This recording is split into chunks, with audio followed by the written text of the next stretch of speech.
সন্দ্বীপে এতিম অবস্থায় পড়ে আছে দুটি সরকারি অ্যাম্বুলেন্স। বলতে পারিনি, আমারও দুই থানা, দুইটা অ্যাম্বুলেন্স আছে, ড্রাইভার নেই, পিয়ন নেই, তো আমিও এই ব্যথায় ব্যথিত।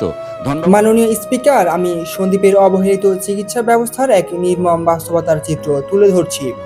সন্দ্বীপবাসীর জরুরি স্বাস্থ্যসেবার জন্য 2008 এবং 2015 সালে কেনা দুটি সি অ্যাম্বুলেন্স দীর্ঘ 11 থেকে 18 বছর ধরে অচল ও পরিত্যক্ত অবস্থায় জঙ্গলে পড়ে আছে। কোটি টাকার এই সরকারি সম্পদ সন্দ্বীপের মানুষের একদিনের জন্য কোনো উপকারে আসেনি। মাননীয় স্পিকার, দুঃখের বিষয় এখানেই শেষ নয়। সি অ্যাম্বুলেন্সের পাশাপাশি সন্দ্বীপে থাকা আরও দুটি সাধারণ সরকারি অ্যাম্বুলেন্সও চরম অবহেলায় পড়ে আছে, যা আজ পর্যন্ত একদিনের জন্য রাস্তায় নামতে কেউ দেখেনি। এছাড়া সন্দ্বীপের নামমাত্র হাসপাতালগুলো সাধারণ মানুষের চিকিৎসার কোনো কার্যকর ভূমিকা রাখতে পারছে না।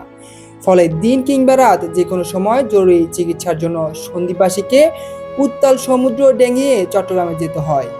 প্রসূতি মা থেকে শুরু করে যে কোনো মুমূর্ষু রোগীকে জীবনের ঝুঁকি নিয়ে সাধারণ স্পিডবোটে করে নদী পারাপার করতে হচ্ছে।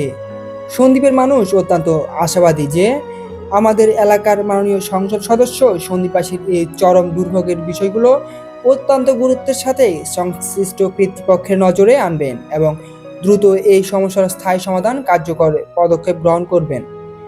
পুরো বক্তব্যটি এক সৌদি প্রবাসীর পাঠানো।